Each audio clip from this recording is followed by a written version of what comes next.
5,000 na ipon kada buwan? Okay yan. Pero ang tanong, sapat ba yan?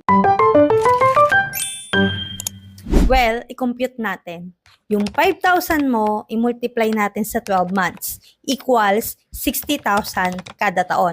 Yung 60,000 mo, i-multiply natin sa 40 years equals 2.4 million. Mukhang okay na, pero ang 2.4 million in 2065 is not equal to 2.4 million today. Bakit?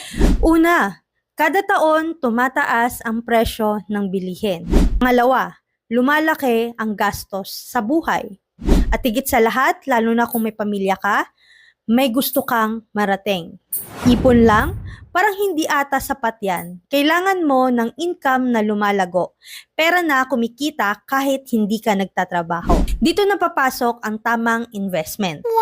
Negosyo, investment na may growth, at syempre, health at life insurance. Oops! Ba't nasama na naman yung insurance dyan? Bakit? Dahil habang bata at malakas ka pa, protektado ka na, may kita ka pa.